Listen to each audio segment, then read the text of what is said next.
But thank you, Tina, for sending me the updated card for Forbidden Door. We have what we have 3, 4, 5, 6, 7, 8, 9 matches. That sounds like that's a light card for AEW, and we don't. Well, even they have, haven't announced the pre-show. We don't even have 0-hour matches yet. But either way, so it's gonna. Damn, that's a lot of fucking matches. It's in. I'm here for it. I'm gonna pay for it. I'm good for it. I want to sit here Sunday and watch it. After a full weekend of travel and wrestling shows on our side. Or go to a Dave and Buster's. No. Why? So this is a fun time. No, I want to do it I don't even care if anybody comes over. But I'm going to sit down and watch it on my TV. I don't want to sit at a Dave and Buster's. Like that's Why are you sitting at a Dave and Buster's? That's no. I can pay more for food. I want to pay more at Dave and Buster's than buying the pay-per-view. No, you won't. Yeah, I will. You get one appetizer, a couple, and one beverage that refills the whole night. You don't know my methods, Mike. Anyways, I will pay less than going to a Dave & Buster's, is what I'm saying. So there you go. I'm taking a swim. I'm going to go buy a pay-per-view and come back and watch it. Either way, so what we have here, and again, you had a comparison point here. Like, obviously, Forbidden Door was the whole point with like New Japan and everything like that. But, it seems kind of light on the New Japan when we look at this thing. Yes, go ahead. I will say this, though, and it's light on New Japan, but it also has CMLL. It also has Stardom coming in, so it's bringing in something. But there's a lot of AEW on AEW. Like, well, yeah, and I know the G1 is going on, so that probably has a lot to do with it. The G1 just finished actually. Finished. But they're in that G1 mode, so there's probably going to be like a lot of injuries and people needing rest and stuff because that's a heavy tournament. And you do have to build angles and whatnot. You can't show up on Dynamite if you're doing the G1. You know what I mean? And you do have big names from New Japan too. Yeah. Okay. So like let's break down what we do have. So on the New Japan side, we do have. I mean, we have Kyle Fletcher and Hiromu Takahashi for the TNT Championship. That's Forbidden Door-ish as far as I'm concerned. For the TBS 4-way, we got Mercedes, Alex Windsor, Persephone from CMLL, and we're going to have somebody from Stardom that's yet to be announced as of this graphic at least. Okay. We do have the cage match, or the Lights Out Steel cage match with Young Bucks and Death Riders. And Gabe Kidd, who is kind of been a halfway, like both. He's Death Ride-ish. He's Death Ride-ish, but I still consider him a New Japan guy. And then we have Takahashi and I guess Ibushi is a. Wait a minute. So let me back up a second here because I'm looking at this. So the president of New Japan, Takahashi's in a different. Takahashi's in a different match. Small text, excuse me. Tanahashi is teaming with Ibushi, who left New Japan saying some really nasty things. So the president of New Japan is teaming with Ibushi, who departed on some rough turns in New Japan last I knew. So, okay, I guess they passed it up for this, right? Or does he turn on him? It's and wrestling, it turns out it's wrestling, and it's all a fucking work. Turns out, we're gonna get her Sennekin against the winners FTR and Brodito. I love Brodito's the name of the team, by the way, so I'm kind of here for it. You got excuse me, Edge and Christian. I don't give a fuck. Against Kip Sabian and Nick Wayne. You mean you're not signed up for Cope Cage? Cope Cage? Is that what they're calling it? I have no idea. I'm not here for that. Zack Sabre Jr. and Nigel McGuinness. I am so happy of this, although Daniel Garcia is going to fuck him over. Yep. That technical spectacle match was so much fun on Saturday. It was just holds and holds and double holds, and it just looked like a blast, except for the people in the holds. Okada with Swerve. That's a dream match in the making right there. Paige and MJF, and then Athena and Toni Storm. I regardless of how much is there enough New Japan, whatever the case may be, this is a pretty tremendous card, and I'm looking forward to it. So I'm actually probably more excited for this card than I was for All In. And it's going to be in London. Is this the O2? I think they are. So like this is pretty stacked, and we'll see what happens 0 hour. We're probably gonna have a lot more on the 0 hour between CMLL and everything. And my God, I caught up on Ring of Honor today. It's so much fun. So there was like a wolf band. I can't remember his name, but anyways, either way. So I don't know, what are the vibe? Rev, you keep an eye on all this kind of stuff going on here. What's kind of your vibe going to this Forbidden Door London? My thing is with this, and I don't know who said it. If it was Mike or Rizzo said it, was like, yes, we have a co-balance. It might not be one way, but at the same time, you have to think. I think they're doing a great job with having a balance. We're still getting more international eyes in certain ways, shapes, and forms. And granted, I know everyone likes to put that little competition together. First of all, let me say for all the noobs out there, you can still work for separate companies and still be very good friends with people. Yes, WWE people are friends with AEW people. Yes, they both watch each other's products. Now that we got that out the way, let's look at it like this from a business standpoint. While right now, respectfully, AEW is in their own lane and they might not have a natural gravitational pull just from one single letter, or one single three-letter company like a WWE would be after those years of building that global phenomenon, they're using the different outlets that they have in order to still bring those different international eyes together and also putting it in international territory. So I think from a business standpoint of things, that's freaking tremendous. With me, I feel like this card has a lot of diversity, and they set this up to be a very, very good selling point.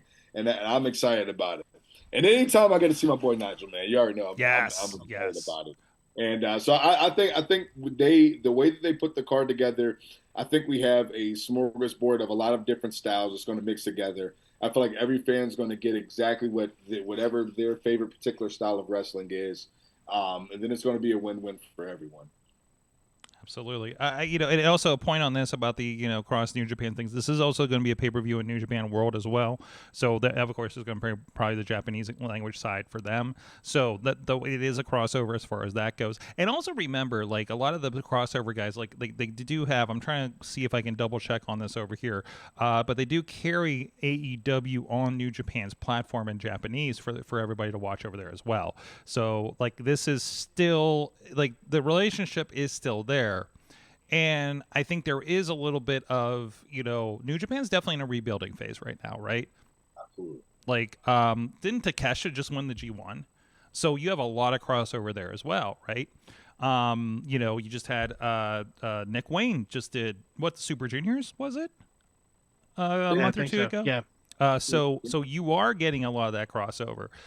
So I think when you say, well, hey, there's no crossover, it's like, no, it's already happening. You just made those people important to the Japanese audience, just like now we know who Gabe Kidd is, we know who, Takahashi is,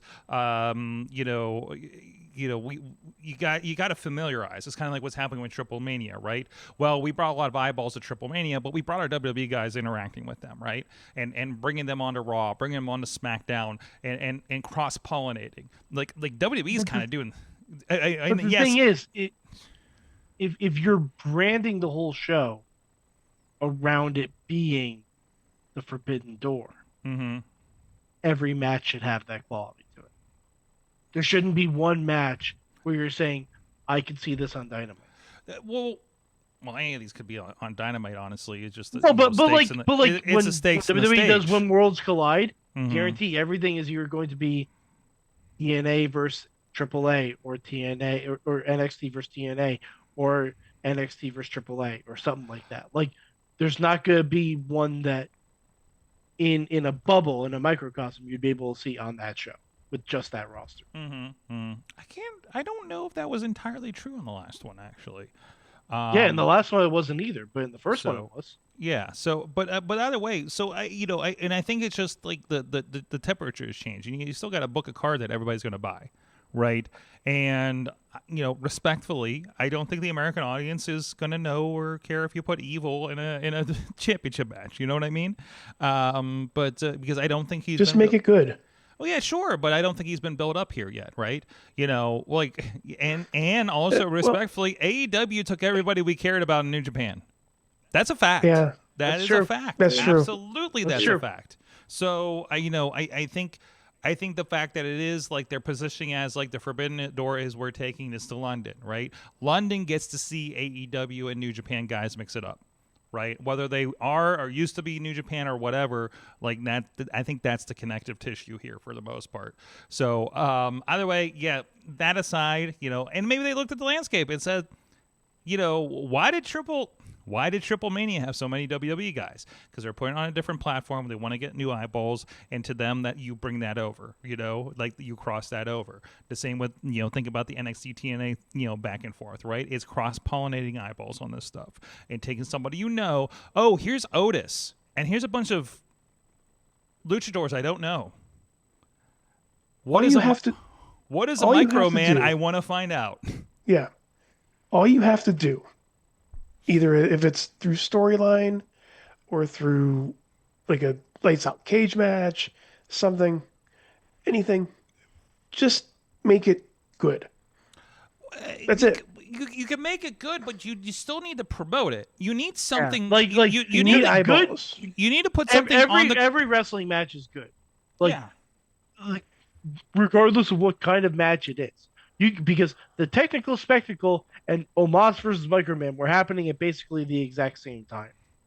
Both of those are equally valid. Absolutely. Yeah. Expressions of pro wrestling. I can take the best wrestlers of Pittsburgh and that of course includes the revenue. And have the best wrestled card and book these people and take them to California and put that card of exclusively Pittsburgh people are going to be great. It's not going to draw a dime because nobody knows who the fuck they are because they're Pittsburgh people, okay, that haven't gotten there yet. Well, you still have to promote. I mean, aside from Tina knows everything going on in Pittsburgh, but in Seattle, but that's going to be like the 5 super fans that watch IndieWrestling.us in California, and that's it. So if you brought like, hey, here's a bunch of people from Japan you've never fucking heard of. Now the job is for AEW to tell you why they're important, right? Yeah. Versus the people watching AEW when the first Forbidden Door happens have heard of Okada, have heard of Will Ospreay, have heard of Ibushi, have heard of probably Gabe Kidd, right? They have that buzz because that audience is looking for that. Versus the WWE audience, AAA is a new concept to the general WWE audience, right? So this is promoting. Right, this is promoting probably one-on-one, and I'm not good at it, but this is me wrapping my head around it. If I was a promoter trying to think about how do I fucking fill this place, make the most money, because that's the job, right, as a promoter. So, and if you just look at the landscape in New Japan, it's like, I don't know who cares about X, Y, and Z,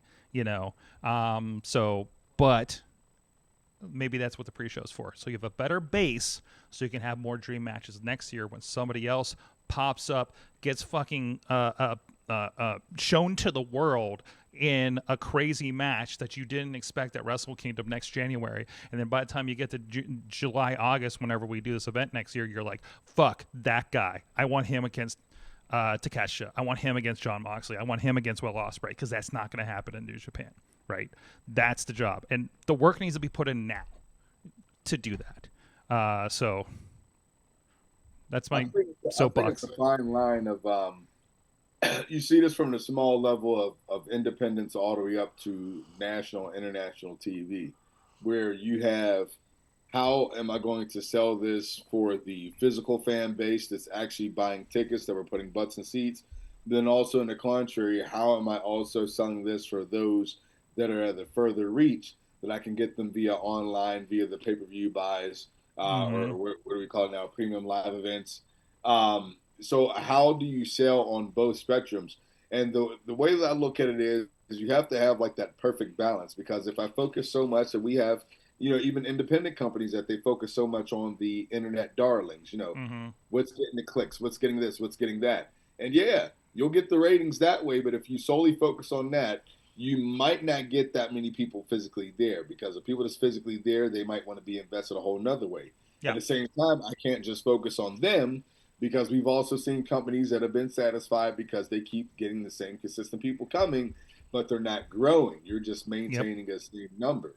So I mean, it goes all the way up the hierarchy of it. Just as you said, Sorg, it's like you have to have that perfect balance. You have to still be able to give your fans that are your loyal ones exactly what they're looking for, and at the same time still present them with something new. And the way I always tell companies, like, your loyal fan base is always going to be your loyal fan base. It doesn't matter if you're bringing someone, wherever, from the independent level all the way up. It doesn't matter. They're going to be with you because they've already been with you. Just keep giving them a consistent, solid, quality match. But now at the same time, how do we get new asses in seats? How do we sell more tickets? How do we get more clicks online? How do we get more clicks on the website? You got to be able to still sprinkle in a little bit of those dream matches that, okay, people are satisfied. Man, this is great so far. Holy hell, what are these guys about? And all of a sudden, you wowed them. Yep. Now you're hooking your original fan base even further, and now you're still bringing in those internet ones or those ones that haven't seen this. Like we said, for example, and nothing against them, but WWE, majority of the WWE fans, all they know is WWE. And if you haven't wrestled for WWE, you ain't doing nothing. You're not a professional wrestler. It's just somehow how that mindset is. So how can I sprinkle in a little bit of this and a little bit of this, a little bit of AAA, a little bit of this, and now how can I say, hey, this has been out there all this time. You're now just getting onto this and thinking this is great, but they've been at this for a close 15, 20-something years. You're just now seeing it at this level because it's mainly what you've been watching. So it's just about really finding that balance overall. Absolutely. I've said it before, like, I keep on saying this before. If it wasn't for watching a WWE commercial in 2006, 2007, whatever that time was, I wouldn't have found Matt Hardy versus AJ Styles. I wouldn't have found IWC. I wouldn't have found Sorg. I wouldn't have found anybody here. But that snowballed into me coming to IWC, coming to indie wrestling, watching indie wrestling, watching the program, getting invested. So yeah, I get what you're saying on that one. If you showed up to IWC in the mid 2000s for Matt Hardy and AJ Styles first time ever, and the rest of the show sucked, you weren't coming back the next month. Right?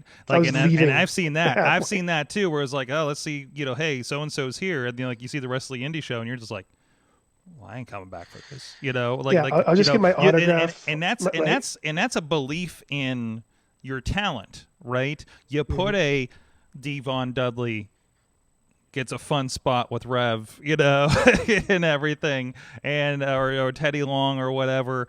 Oh, but boy. My mom still talks about that. Yep.